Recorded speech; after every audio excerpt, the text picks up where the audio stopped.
Ciao, salut tout le monde. Aujourd'hui, vidéo sur la fiscalité au Monténégro, un sujet qui défoule les passions. Donc, j'ai préparé cette vidéo avec, on va dire, un focus sur bah, plus ou moins tous les types de revenus que vous pouvez avoir au Monténégro, qui sont, qui peuvent être différentes, issues de différentes activités. Et moi-même, je ne fais pas toutes ces activités, donc c'est pour ça que j'ai fait une liste pour ne rien oublier. Donc, question qui revient souvent évidemment en ce moment, c'est quelle est la taxation sur les revenus générés dans le monde de la crypto-monnaie. Alors, c'est vrai que comme beaucoup de pays, Monténégro n'a pas eu un moment de réglementation par rapport à ces types de revenus. Ça a changé. C'est vrai qu'avant, c'était 0%, c'était taxé. Bon, là, auprès d'avocats, je me suis renseigné. On est à 9%, donc c'est simple.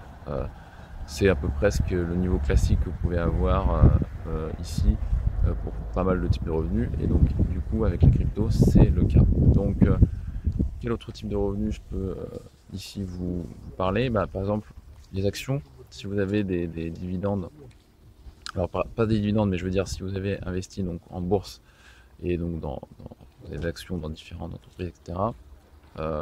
Ici, donc, ces gains qui vont être générés à partir de ces activités d'investissement seront taxés à 9%. Donc ici, c'est pareil, c'est très classique, très simple, il n'y a pas de surprise. Revenu aussi qui revient souvent, c'est les paris sportifs. On me demande les paris sportifs, comment c'est taxé au Monténégro? Pareil, 9% pour les gains, hein, évidemment, essentiellement juste le gain généré dans les paris sportifs. Là où on a un changement, c'est au niveau des salaires. Les salaires, si vous êtes employé au Monténégro et employé par une société monténégrine, 9% sera effectivement le taux de taxation sur lequel votre salaire donc sera imposé. Par contre, on a une différence ici. Alors, j'ai pas le plafond exact, je pourrais vous le mettre en description parce que comme j'ai jamais reçu de salaire, moi ici, je veux dire en tant que salarié, j'ai jamais été salarié d'une autre boîte, enfin d'une boîte monténégrine. Au niveau de l'imposition, oui, on est à 9%. Par contre, il y a un plafond. Je vous le mettrai en description. C'est soit 850 ou 950 environ. C'est un peu en dessous de 1000 euros. En gros, de 0 à 950, si c'est 950, vous êtes taxé à 9%. Par contre, tout ce qui va dépasser les 950 euros va être taxé à 11%. 11% sera le taux maximum. Il n'y aura pas plus de taxes que 11%. Donc, vous voyez que tout n'est pas à 9%. Voilà, en tout cas en ce qui concerne les salaires. Donc on a fait pas mal de choses. Qu'est-ce qui revient souvent aussi en question? C'est vrai, les revenus générés à l'étranger. Comment sont-ils taxés? Alors, évidemment, cette question-là, elle dépend essentiellement de votre résidence fiscale. Si vous n'êtes pas résident fiscal monténégrin, vous n'allez pas être imposé à 9%. Pourquoi? Parce que vous allez dépendre d'une résidence fiscale d'un autre pays, donc un taux ici, un taux, je dirais, fiscal en tout cas, qui sera autre que 9%, dans la mesure où vous n'êtes pas résident fiscal monténégrin. Si vous êtes résident fiscal au Monténégro, ces revenus générés à l'étranger seront taxés à 9%. Donc ça, c'est évidemment logique. Voilà, vous devez déclarer vos revenus à l'étranger, évidemment, au Monténégro. Alors désolé, il y a un bateau qui arrive, j'espère que ça ne fera pas trop de bruit. Autre type donc de revenus, alors très classique, ça vous le savez tous, l'impôt sur les sociétés au Monténégro c'est 9%. Il n'y a pas de mystère, ça je pense que vous le savez tous. 9%. Et puis derrière, si vous voulez vous verser le dividende, ça va être 9% également. Donc ce qui est intéressant ici, c'est que l'imposition totale finalement de l'argent généré par la société que vous allez toucher en bout de chaîne va être en dessous de 18%, ce qui est quand même pas mal, puisque une première fois vous êtes taxé à 9% donc sur l'impôt sur le bénéfice, mais du coup en termes de dividendes, quand vous allez vous verser des dividendes, la base imposable moins les 9% sera moindre, donc au total vous allez être même en dessous de 18%.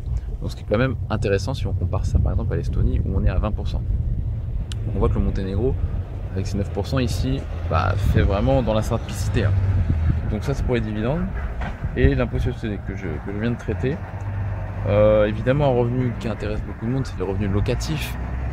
Les revenus locatifs au Monténégro, Si vous investissez dans l'immobilier et que vous touchez par exemple, je sais pas, 20 000 euros de revenus locatifs dans l'année, ici ces revenus-là sont taxés à 9%, mais attention, l'État applique un abattement de 40%, puisqu'il considère que vous avez des frais liés à l'activité de location, les factures d'eau, les factures d'électricité, les charges de copropriété si vous avez investi dans un appartement, dans un immeuble. Donc ici, finalement, vous allez avoir que 60% des 20 000 euros qui vont être taxés à 9%. Donc intéressant, puisqu'on descend en dessous de 9% sur le revenu brut au niveau de la taxation. Donc ça, c'était pour les revenus locatifs. Donc on a fait un bon tour des différents types de revenus. Donc certes, le Monténégro, des fois on me dit oui, il y a des pays qui sont plus compétitifs que le Monténégro au niveau fiscal. Oui, c'est vrai qu'à Dubaï, on paye 0% d'impôt. Je suis d'accord avec ça. Et d'ailleurs, il y a d'autres destinations où on peut payer 0% d'impôt. Par contre, ces destinations-là, quel est le coût de la vie sur place? C'est-à-dire qu'à Dubaï, aujourd'hui, vous payez 0% d'impôt. Par contre, vous payez vos impôts tous les jours. Parce que quand vous allez acheter 4 yachts à 8 euros dans un commerce, parce que c'est des produits qui sont importés de je sais pas d'où, puisque Dubaï, ça produit que dalle en termes d'industrie. C'est pas un pays qui produit la bouffe, quoi. Ici, avec ça, donc, en fait, vos impôts, vous les payez tous les jours. Donc, moi, je préfère payer 9% d'impôts dans un pays et que ce soit les soldes toute la journée, 50% moins cher qu'en France pour tout ce que je consomme dans la vie courante, plus un immobilier plus accessible. Donc, je veux dire, en fait, je suis largement gagnant, puisque si on met en rapport le coût de la vie donc avec la fiscalité proposée par Monténégro, on est sur tout simplement un des meilleurs pays au monde en termes de compétitivité dans ce domaine. Si vraiment ce qui vous intéresse, c'est gagner de l'argent. Donc voilà ce que je voulais dire par rapport à ça, parce que des fois il y a des personnes qui me disent oui, mais il y a un peu moins ailleurs, etc. Oui, très bien, mais regardez qu'est-ce que le pays offre pour ce niveau de fiscalité et qu'est-ce qu'il vous offre au quotidien. Nous, on a un style de vie assez incroyable au Monténégro, donc je veux dire, il n'y a aucun pays dans le monde qui offre ce style de vie. Ici, on dit souvent fuck Monaco, we are in Monténégro, parce qu'en fait, c'est juste la réalité. En fait, Monténégro, ça pète 15 000 fois Monaco aujourd'hui. Monaco, c'est bidon, quoi. C'est un petit caillou avec des buildings, mais en fait, dire c'est rien, quoi. C'est nul, quoi. Donc voilà, je vous invite à quand même pas regarder que la fiscalité purement, puisqu'en fait, ça peut être là que vous pouvez faire vos erreurs en fait en termes de compétitivité, d'analyse. Donc voilà. Bon, moi je vous laisse ici. Donc là, je suis dans la baie de Kotor. Je suis à l'outil de ça comme d'habitude. Donc là, c'est le petit bateau qui vient d'arriver.